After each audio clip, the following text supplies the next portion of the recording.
Welcome back to Credentialed, everyone, episode 2 here with Justine Ward and Jillian Mealy. And today we are so excited to pull back the curtain a little bit on our television careers, from the super cool to the sacrifices to even some scary moments. And Jillian, no doubt we both have had some pinch me moments, and we've had some really special experiences because of the time we spent in television.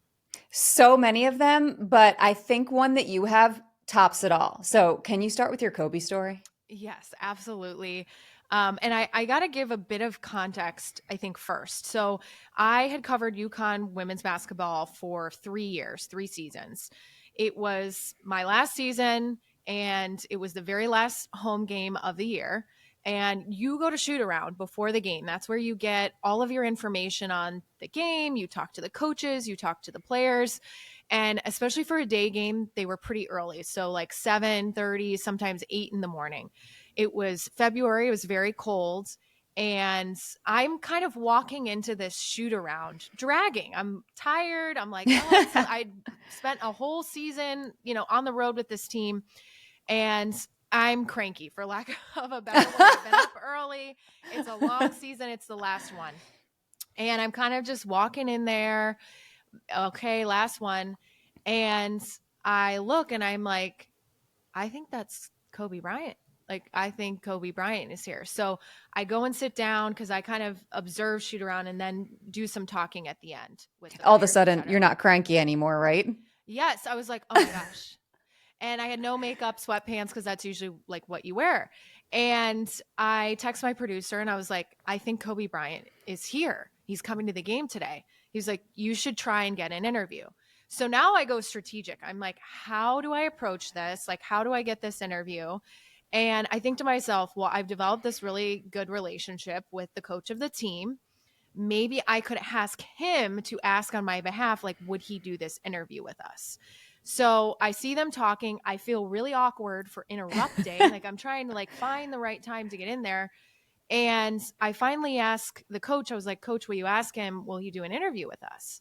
So he asks him, and I don't usually get nervous, but Kobe Bryant's one where I got a little nervous. Yeah. Like that one, yes, because people ask that all the time. Do you get nervous? And typically no, but there's a few in my life where I've been really nervous, and I was nervous about this one. And I just remember the warmth that radiated from Kobe in that moment where he was like, absolutely, of course. It was like the nicest response. Took a moment to chat with me. His daughter was there with him. So I chatted with them for a few moments. And I was just like, wow. Because so often, Jillian, we have to interview somebody and they're almost annoyed Yeah. that they have to talk to us. I can't tell you, like, those are more often the stories than the really warm response that I got from Kobe. So that made me feel really good. That alone, I was like, wow, okay. So figured out where he was going to be at the game. It was maybe the second quarter. So it was first quarter had been done. There was a little bit of game action that had happened, and he was sitting behind the UConn bench. Mm-hmm. And I go to interview him, and I sit down next to him. And I'm nervous. I've got an IFB in my ear, so I'm hearing the game. I'm waiting for them to come to me. And he looks over and he's like, so how's the game going for you? And Jillian, this may sound so simple, but do you know how often players take the time to ask how I'm doing? I almost was like, It's a rarity. I was like, is he talking to me? Like, I Yeah. had this moment like, What? oh, it's going really well. Thank you. And I mean, just again, like I said, this positivity, this warmth, even his smile, like, could light up a room. And he was really nice about taking pictures. We put something on social media. We do the interview, and the interaction that he had, not only with me, but with his daughter, I was so touched, hearing everything. It was so genuine. And then I remember at the end of the interview, we wrap it up. It was a really good conversation. He looks at me and he goes, "Great job." Oh, that's so cool. And I'm like getting goosebumps talking about it, because I was like, oh, I almost was like, Thank thank you, you. Mr. Bryant. Like, oh, thank you. And I just remember the last thing that I said, Jillian, was, I hope our paths cross again someday. Oh, Wow. because I was that touched in that moment, by his warmth, by the way he handled that situation, the love that he clearly had for his daughter, had for basketball. He was up just as early as I was to get to Storrs, Connecticut to take his daughter to this game. And I just think that whole experience, for anybody who is listening, who has to deal with the media or in a similar situation, like the way Kobe Bryant treated me and Hmm. approached fans, approached the whole situation, was easily probably the best example of how you make other people feel I've ever been around. And that moment now is going to live with me for the rest of my life. Like the way I was touched by that experience, what I observed, the warmth that he gave me, Hmm. I'll have that for the rest of my life. I got chills listening to you talk about that, because to hear Mhm. stories like this really puts it in perspective of how easy it is just to be kind to people. That simple, Mhm. how are you enjoying the game? A few minutes of conversation can really change someone's life. Absolutely. You're 100% right. It doesn't take that much just to ask how somebody's day is going. And you're right. I think a lot of times people are annoyed. They don't want to talk to you when you're just trying to do your job. That's your job, is to ask them, "Hey, can I chat with you for a few minutes?" Yep. And so the way that he just approached that, the love that just was emanating from him, Hmm. forever shaped my career, and will always look back on it as something really, really special that I'll Wow. I'll cherish. That's And I know incredible. you have an awesome story as well. Thank you for sharing that story with all of us. No, I want to share it because I want people to know the experience I had and just how warm and lovely he really was. Ugh. So I, like you, have interviewed a ton of athletes, a ton of celebrities, a ton of politicians, you name it. The one interview that stands out to me the most is probably not what you're thinking. And I actually do get like a little bit choked up sometimes, even talking about it, because this man is a hero and he died a few years ago at 100 years old. His name is Ray Lambert, and he was on the first wave at Omaha. World War II veteran, D-Day survivor, and an all-around just incredible human being. And I had the opportunity to interview him. Actually, this was very unexpected. It was 2019. I was covering the World Series between the Houston Astros and the Washington Nationals.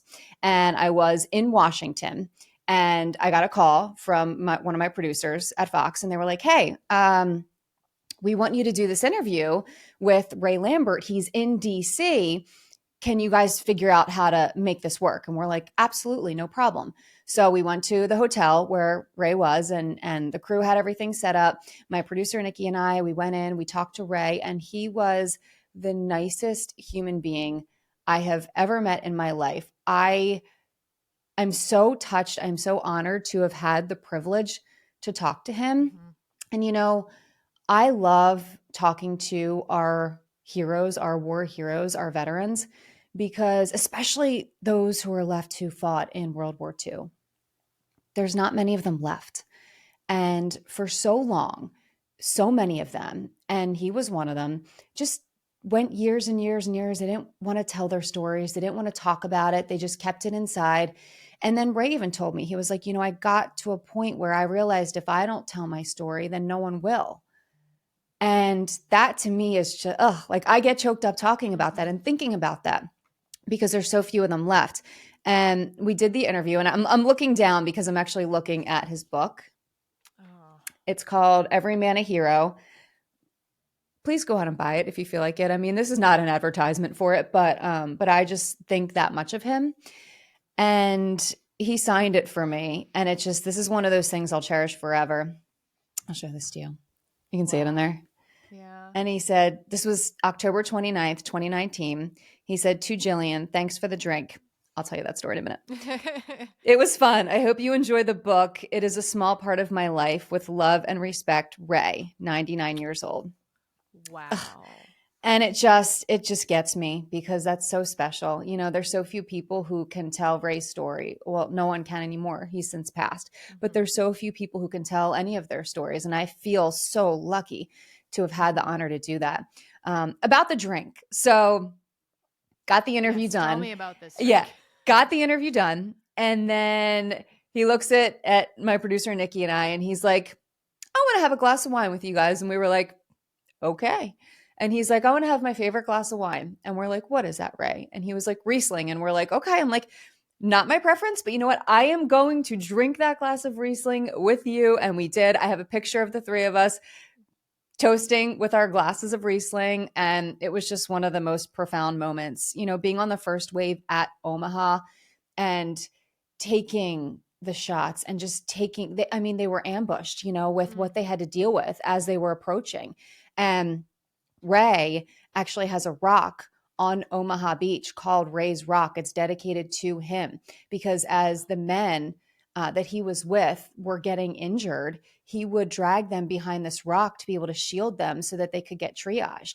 And when they wanted to dedicate this rock to Ray, he said to me, he was like, I will only accept this if all my men's names are on that rock with me, on that plaque with me. And they are. Wow. I Talk know. about like a special person Mm-hmm. that didn't want the glory. It was about the team and the sacrifice. Yeah. Just incredible to get to soak that in and be around like one of our true heroes. Yeah. And that's why every time I run into a veteran, I always thank them for their service. Mm-hmm. When I was on the news, every veteran that I interviewed, I tried to thank them for their service. It takes just a few minutes.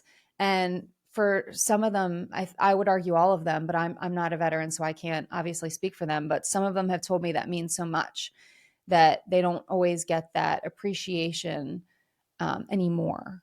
And so I don't know. I just think it's important to be able to take that moment. It's like that Kobe asking you, how are you enjoying the game? It doesn't take much to be able to just do a simple, hey, how are you? Thank you. Absolutely. Thank you for your service. And Absolutely. from Jillian and I, anyone listening, we want to thank you for your service Yeah. because we are so touched by it. And we'll continue to promote our veterans, promote our troops, and Yep. thank them for their service. And I still keep in touch with his wife, Barbara, by the way. We It's text. amazing. Oh, I know. friends for life. Friends I for know. life. And no I doubt know. you learned so many lessons just spending time with him and with his family. Yep. Wow. Now, we got the highlights, Jillian, in there, but it's not always as glamorous as it seems in television. We certainly had to You pay our don't say. dues to get those moments, the moments that we had. Maybe we did the peaks. What about some of the pits? If you think about one of those Phew. moments where you said to yourself, "Why am I doing this?"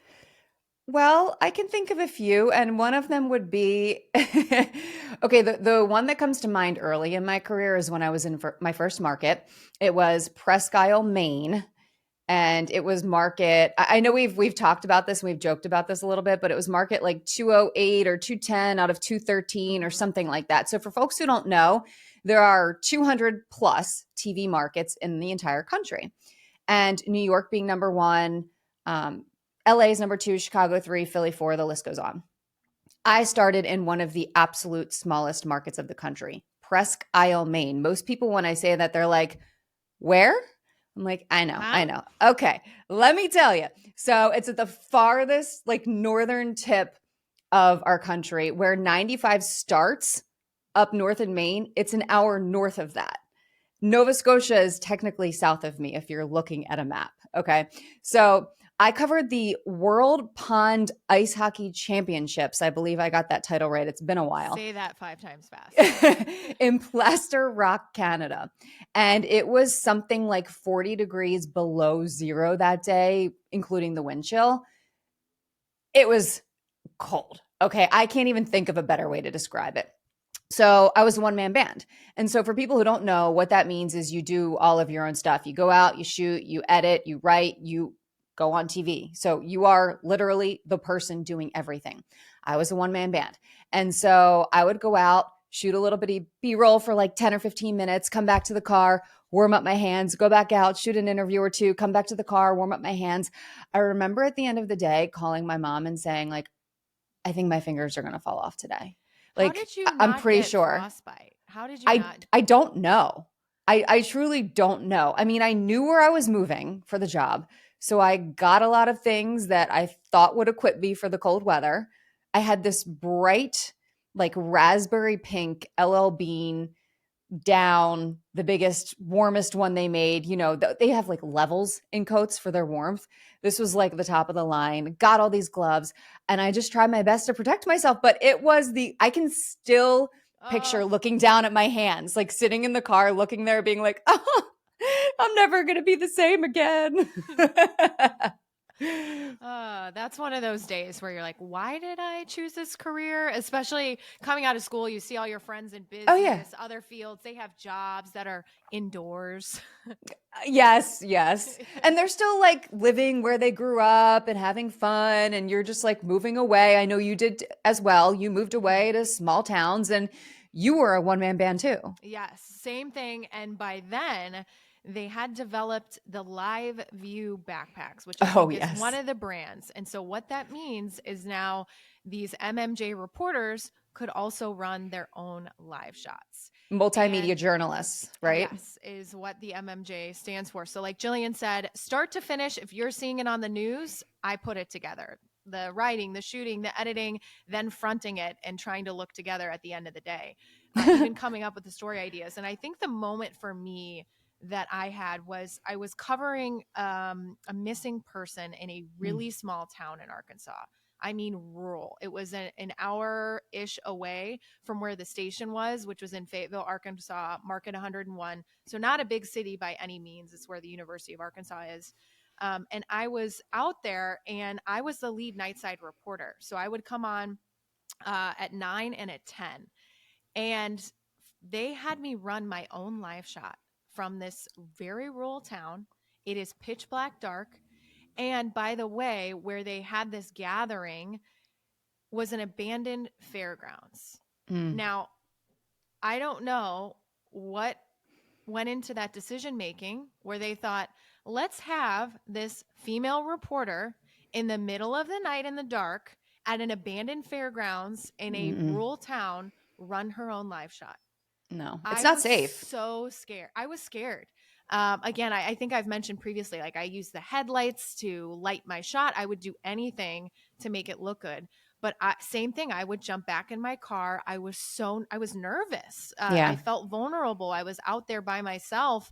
And I just remember same thing, called my mom in the middle of the car, like just, hey, Mm. just checking in. I've got one more live shot. And then you're out there very much exposed, where you can't see because you're staring into the camera, you're on live television.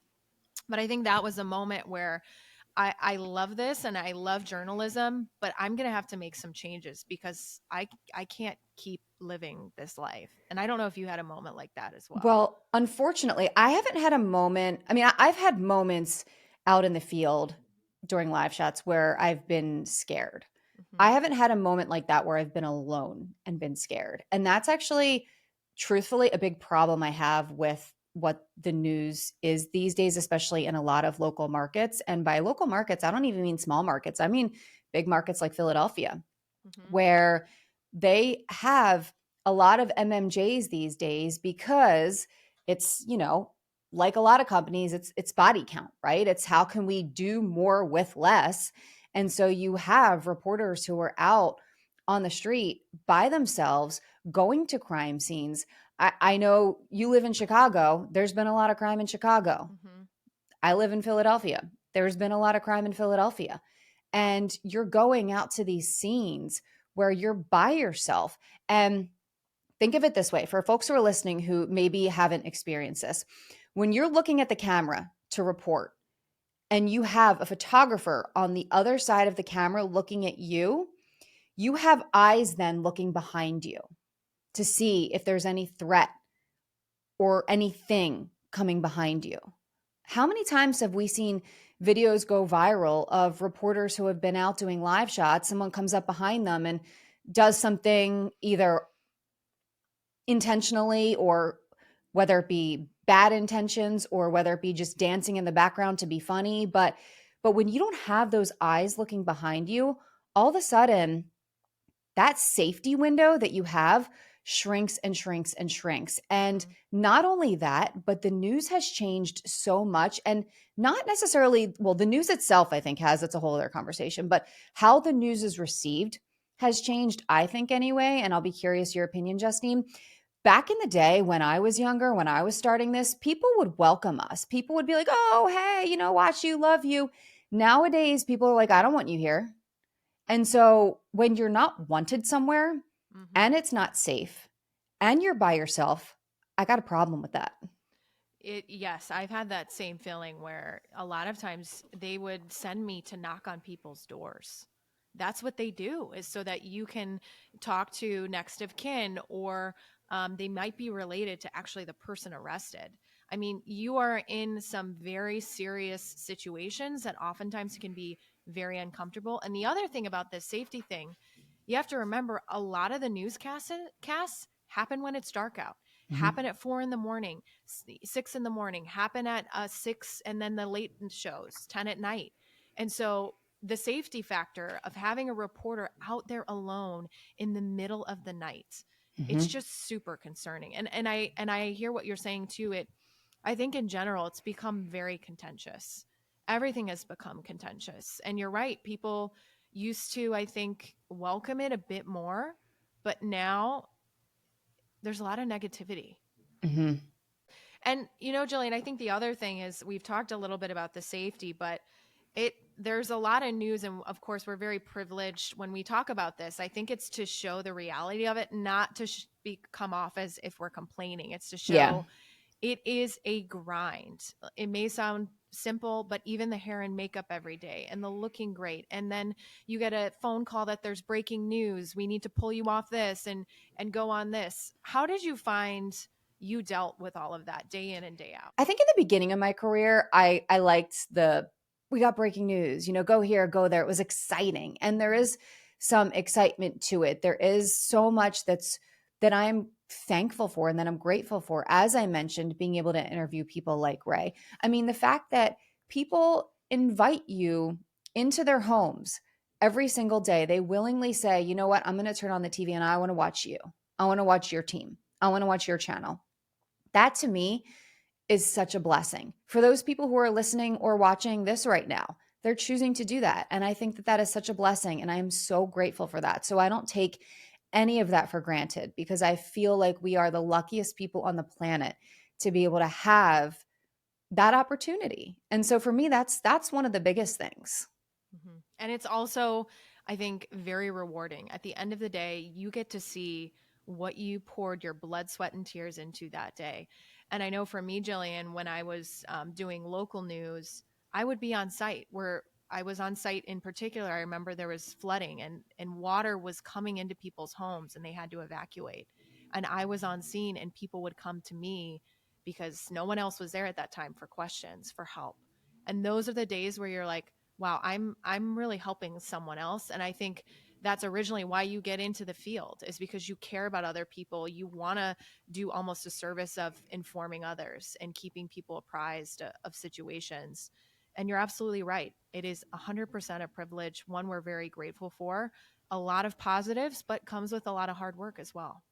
And I know a lot of people have asked, and we have touched upon this, and we will obviously continue to have conversations. But a lot of people say, okay, well then, why leave and why a podcast then? And because even since we announced that we were doing this podcast, I've had a few people say, why a podcast? Well, because we can still create those bonds with people, and we can still tell people stories, and we can still shine light on things that are going on and have conversations about them and have experts come talk to us.